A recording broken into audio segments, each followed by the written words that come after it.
Alright, so today's video will be a bit different from usual. I'm Raindell. It's a War of the Vision video, and we'll be going over some matches from the previous class match. Well, I'll be explaining just my train of thoughts throughout the match and the reason why I did X or Y move.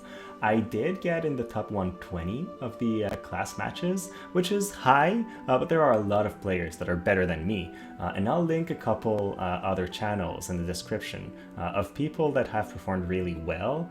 So if you want to see the true pros at work, I recommend you look at their stuff.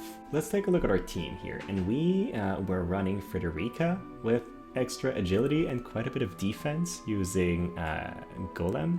Now, she was not using Shadow Runner for this map. She was actually using Concentrate for the extra range and Shukuchi for the extra jump, because that was critical in winning the battle. Being able to jump over and be mobile really opens up options, and that's much more important than doing a bit more damage. We were also using Reflex instead of Counter Shot. You can tell that this is my setup for the Siren Raid right here.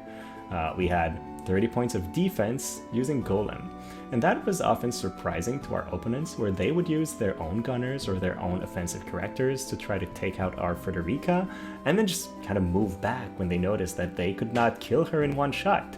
So it was very surprising for our opponents, more often than not. We had Lucia using the Ranger sub-job, and the reason why we were using her was really to deal with the earth units that could counter our team. She had Tune-Up and Ranger lore for extra accuracy and a little bit of extra range, and that's what she was doing. And we were running VCs built solely towards doing as much damage as possible. I've seen a lot of teams run extra agility, which was also very, very strong. But the idea here is my team has a little bit of extra tankiness, and I was expecting to go on matchups where the enemy team would have to two-hit my guys to kill me, whereas with only offensive gear, I could one-hit them back. And it did happen quite a few times. Now, Niflu here was running the Time Mage sub-job, not Gunner, and then instead of Missile Mastery, what we were using was Concentrate for the extra range and Sniper Mastery, actually. And then instead of Counter Shot, we were running Counter Smoke, which never really had much of an impact. But that was the idea behind our team, where we just wanted to be mobile. We were using two characters with Jump 2 and dart in and out of the enemy's range while shooting, so that they never got a chance to attack us back. Now, it didn't work in every match, it did work in some of them. So let's take a look at the battles. Alright, so let's take a look at a battle here. And I know we're fighting an enemy Mustadio, and also Frederica and Kilphe. Now, that's an interesting team. It might not seem like it, but the character I'm the most scared of in their formation is Mustadio, because he has such a high chance of landing disables on our team. And if he can disable us for a couple turns, we don't have any means of dispelling or recovering from that disable, and that means Kilphe has enough time to walk to us and kill all of us. So again, first thing I do, I look at their stats. Frederica has 20 points of defense, Kilphe has 24, and then Mustadio has only 14 and 15%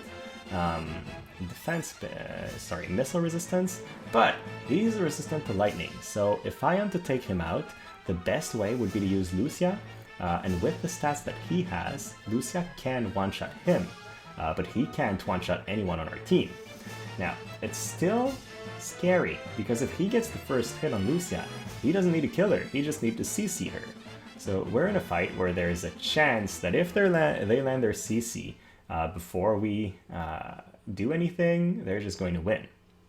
So we'll move Lucia in a position where she can take a crystal on the next turn, and I'm aware that this could allow Mustadio to hit us, but it should not allow him to hit us with one of his CC moves right from the beginning.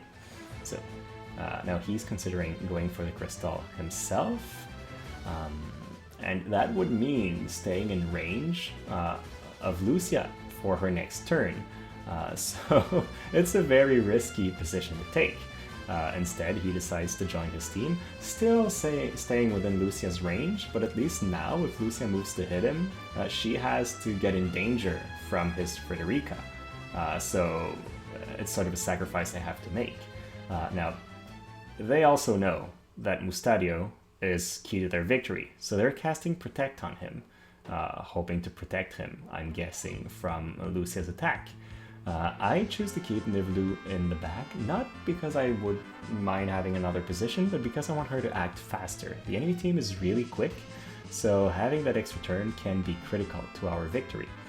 Now, he's advancing and considering to hit us, and had he landed the arm shot CC, this match might have very well been his, because his Frederica already has bells up, so she's already very, has infinite AP. Our Lucia would not have been able to attack Mustadio. So I would say I was lucky there. He had a 50% chance to just straight up win from that move. And so here I'm considering, do I want to kill Frederica, his only character with bells?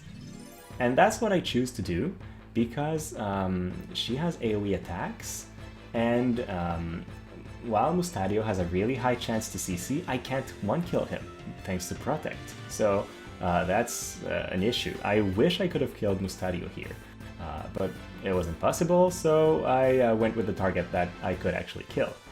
So now Lucia moves forward and casts Haste on Lucia, because among the characters on our team, she's the most important one. Now he moves a little bit to the side, I think trying to escape our Lucia once again, but he should be able to hit us. Yeah, there we go. And we are extremely lucky to have a reflex there, again saving us from being CC'd. And that's the thing about gunner matches, is it's not necessarily going to be who's the best at handling gunners that's going to win. It's also who gets the most reflexes. And out of my matches in general, I felt like I was never getting reflex on my side. But during this one, that one reflex that we got there was very critical to our victory. So now I could either hit Kilphe and do nothing in terms of damage, or hit Mustadio. And he gets his reflex back, but I would say the one that I procced was more impactful because it saved me from CC, while his only saved him a little bit of HP. And you can see the amount of turns that we still get. We still have enough turns to hit him twice. So unless he gets another reflex off, he's going to die. And had our Lucia been CC'd there, he would be very much safe. But hey, we got lucky, so that's that.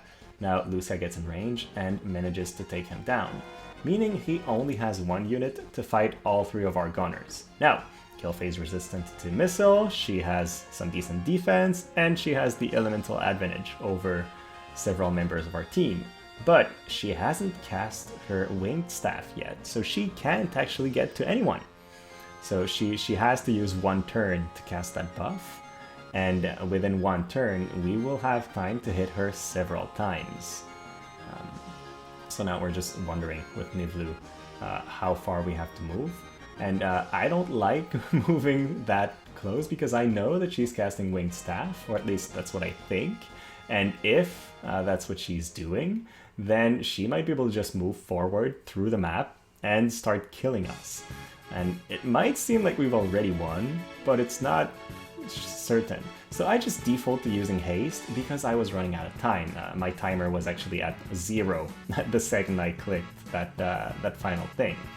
So now Lucia will try to find a position to hit Kilphe, because she's the only one that can deal decent damage to Kilphe. But even then, it's only decent. It's not really large damage because she has her shield up.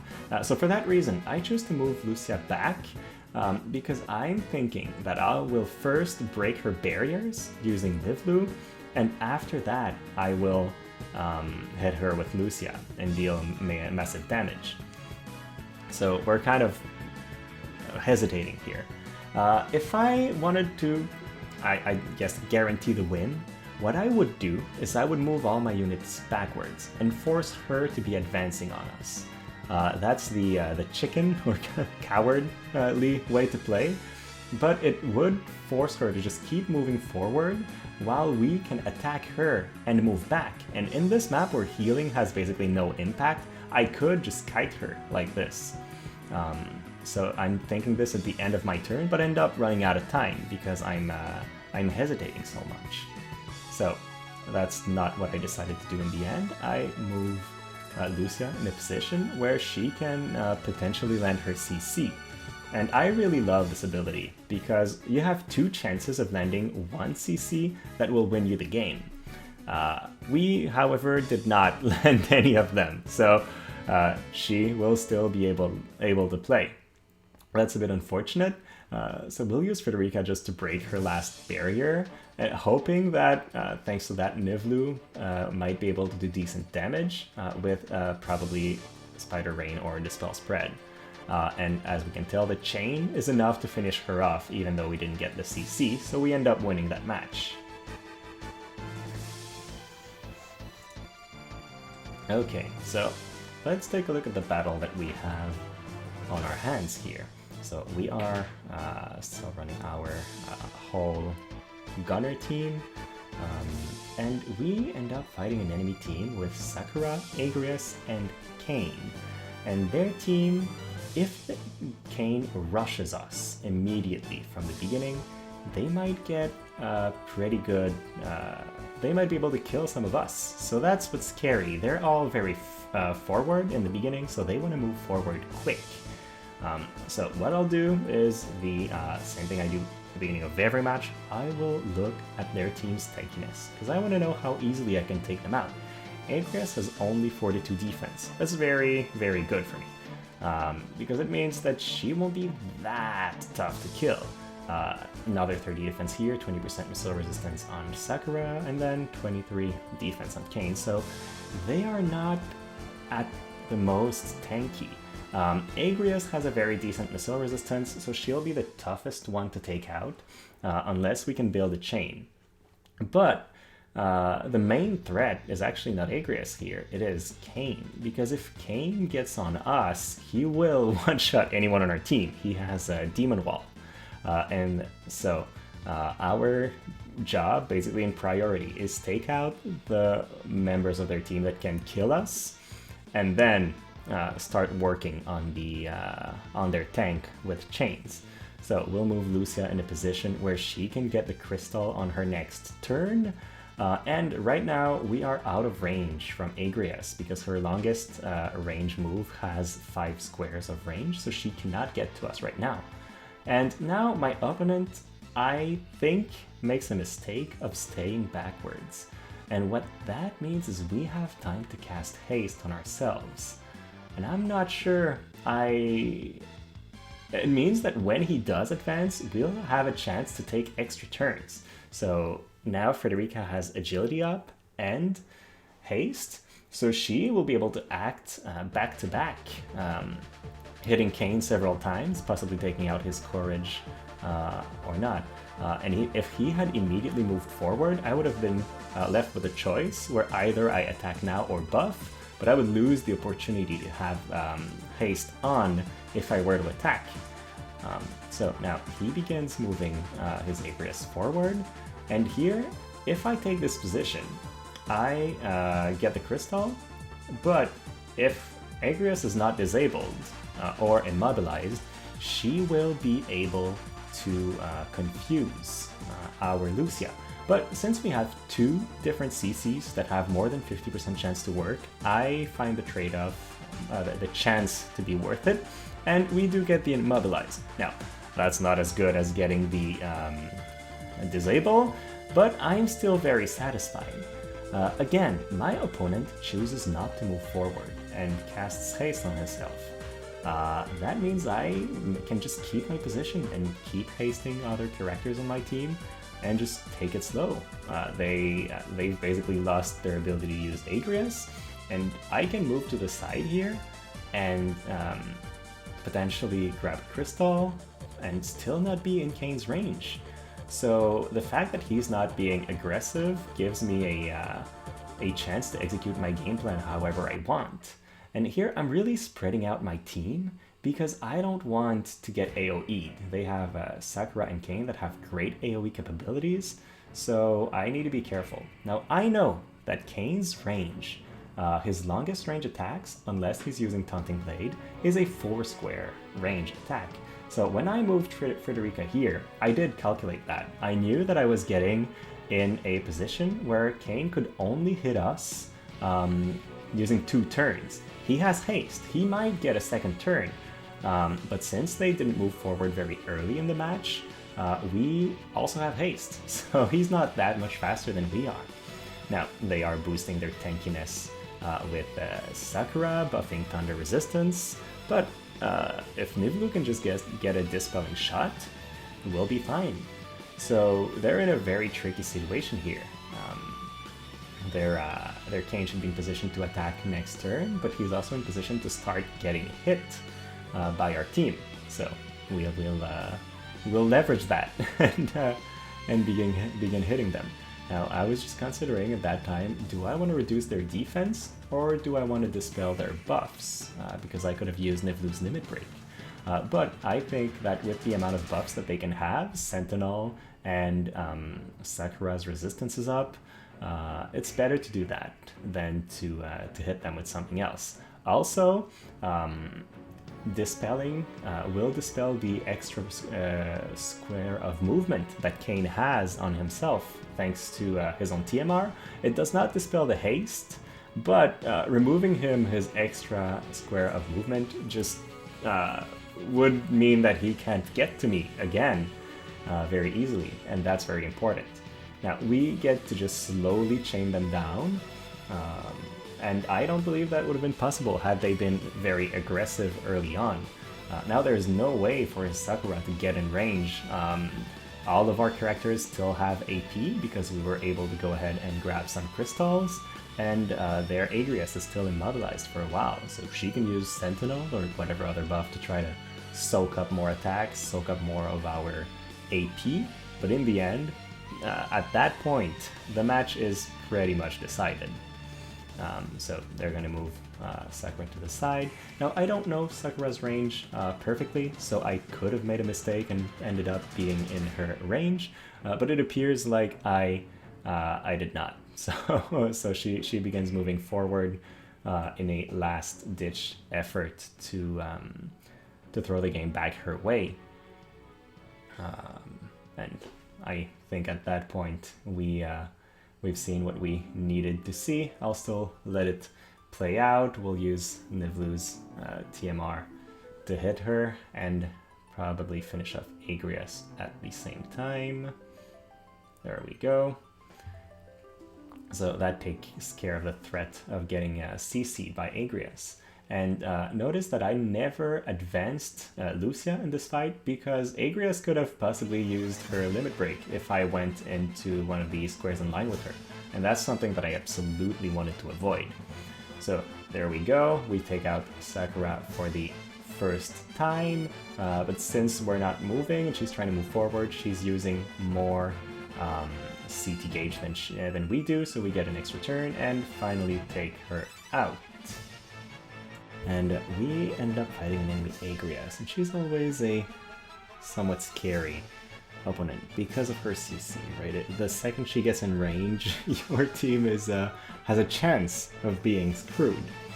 And something about live matches, or any kind of matches, is if there's a chance of being screwed, well then you can't really build a win streak, right? Because the minute that chance becomes a reality, you've just lost.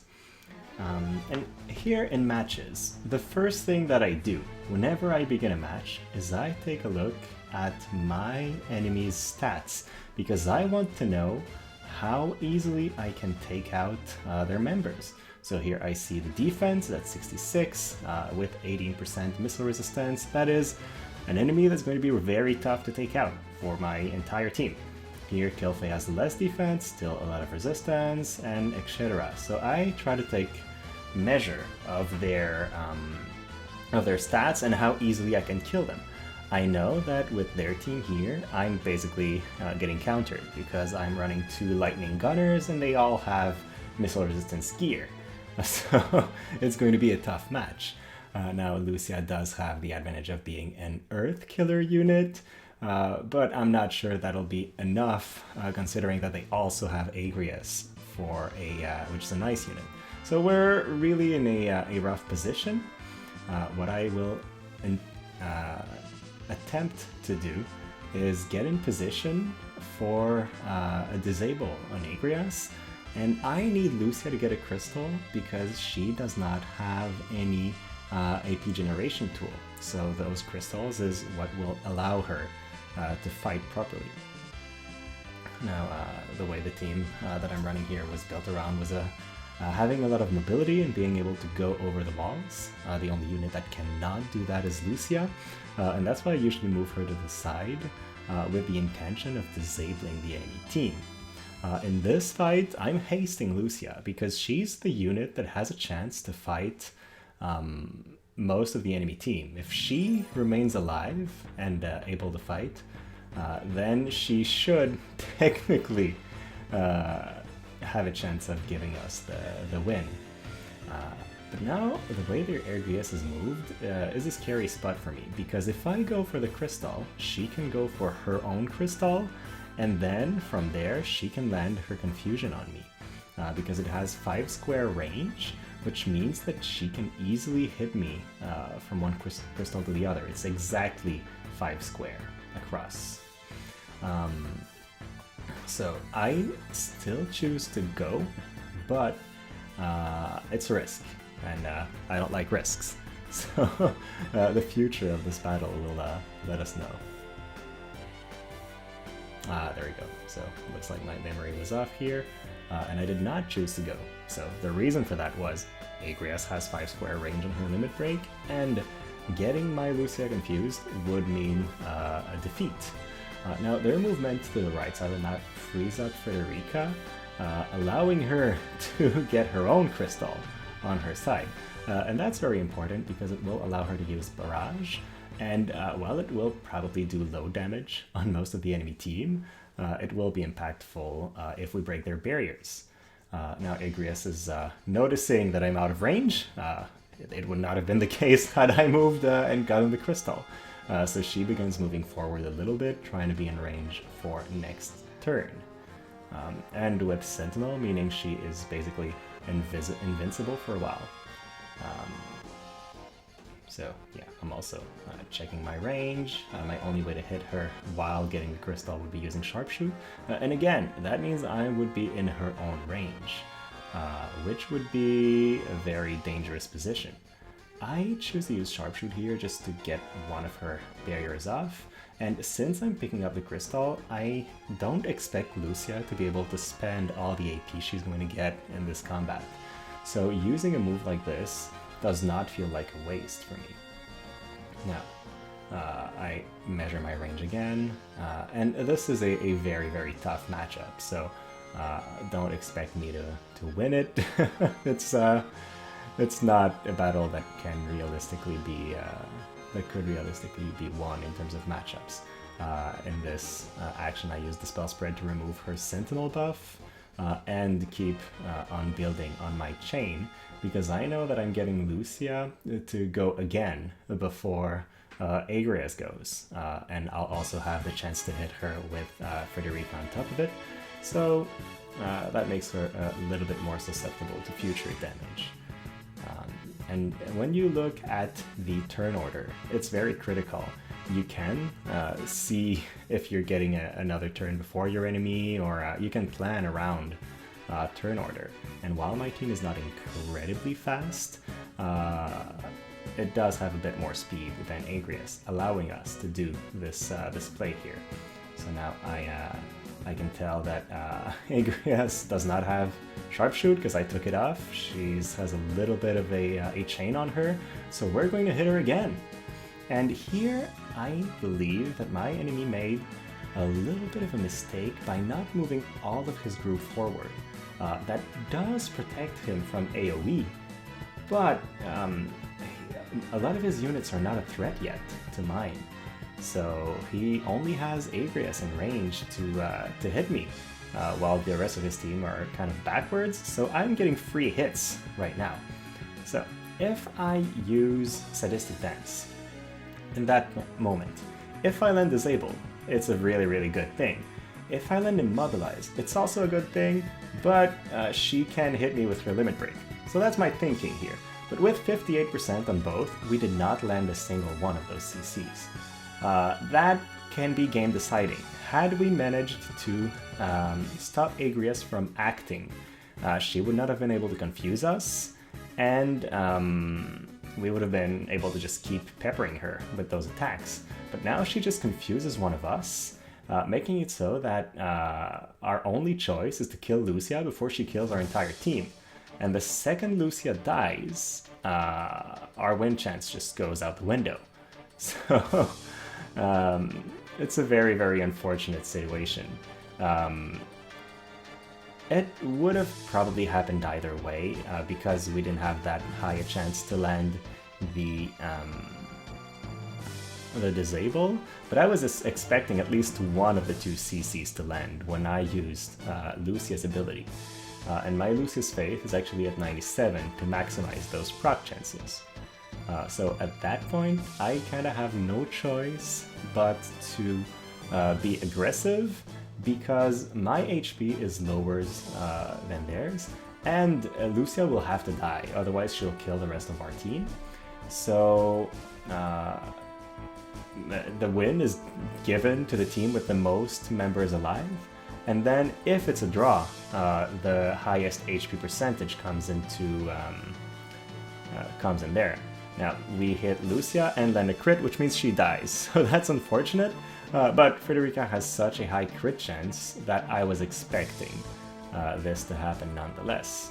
And here we are in trouble, because they have they have all their members alive, while ours are not.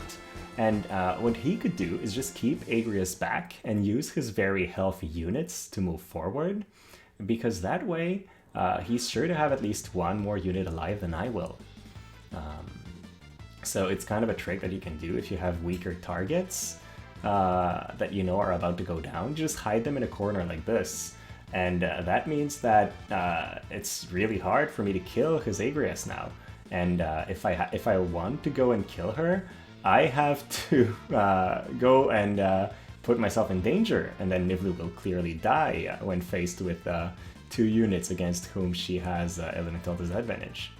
So now his Halloween Rairyuu is rather far in front, so I begin hitting him a little bit as well, hoping to possibly kill one of his units.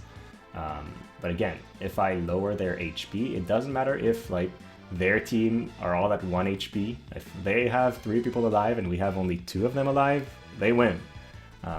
So I am forced to be on the offense here, because they managed to take out Lucia. Well, I guess I took out Lucia, but otherwise she would have been killing my team, so it wasn't truly a choice. So here we will keep trying to take out Halloween Rairyuu, because we need to. We need to at least manage to kill one person before the battle expires. Okay, never mind. Apparently we're hitting Kilphe. See, I don't remember those battles that well. And the idea for hitting Kilphe is taking out her shields. But Kilphe has her speed buff on. Now she's within 4 squares of Nivlu, so bye-bye Nivlu, basically. So that is very...